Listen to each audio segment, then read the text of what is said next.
Hər vaxtınız xeyir olsun. Bugün sizlərlə yüksəliş müsabiqəsinin analitik təhlil imtahanında istifadə olunmuş belə bir məntiqi suala baxacağıq.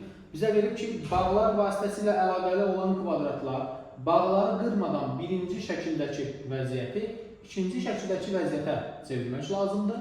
Birinci şəkildəki kvadratların üzərindəki hərflərin hansıları ikinci şəkildəki x, y-in yerinə düşəcək.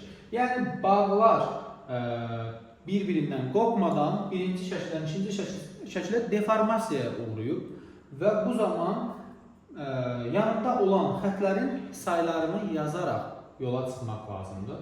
Məsələn, hər birinin yanındakı xətləri yazsaq, yanında gördüyümüz xətləri yazandan sonra, yəni bunun yanında 5 xət var idi, 5 yazdım, 5 xət var idi, 5 yazdım, 4 xət var idi, yanında 4 xət yazdım, burada 3 xət, həmçinin burada da eyni qaydada yanında olan xətlərin saylarını yazandan sonra bir-birindən fərqli xüsusiyyətlərinə görə, məsələn, bu 3 5-ə, 5-ə və 3-ə birləşir. Bu 3 3-ə, 4-ə və 4-ə birləşir. Bu 3 5-ə, 5-ə, 4-ə birləşir. Bunlar bir-birindən fərqlidir üçü də. O hansı 3-dür ki, 5-ə, 5-ə, 4-ə birləşir. Baxın, bu 3 dənə 3-dən, bu 5-ə, 5-ə, 3-ə birləşir. Burada 5-ə, 5-ə, 3-ə birləşən hansı idi? Buydu, baxın. 5-ə, 5-ə, sağ tərəfdən 3-ə birləşir. Deməli, bu hərf olmalıdır D hərfi. D-nin birləşdiyi 3 xətli mütləq Y hərfi olmalıdır. Bu Y hərfi D-yə birləşir.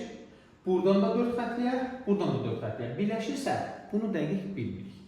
İndi digər 3 xətliyə baxmalıyıq. Məsələn, o hansı 3 xətlidir ki, 5-ə, 5-ə, 4-ə birləşir. Bu 5-ə, 5-ə, 4-ə birləşir. Həmin hərf F hərfi olmalıdır. F-in birləşdiyi 4 xətli L hərfi olmalıdır. L-in, baxın, birləşdiyi 5 xətli var, burada da 5 xətli var, buradan 4 xətli var. L-in birləşdiyi 4 xətli N hərfidir ki, deməli, Y hərfi N olacaq.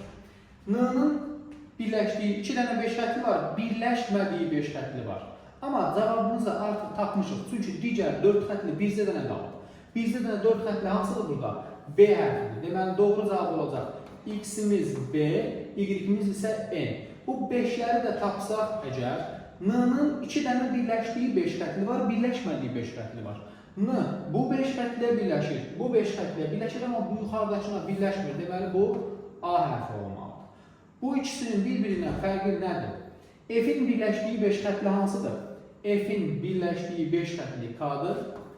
Birləşmədiyi, yəni yazmadığım 5 xətli isə C olacaq. Doğru cavab X və Y soruşursa B və M olacaq. Doğru cavab B, M.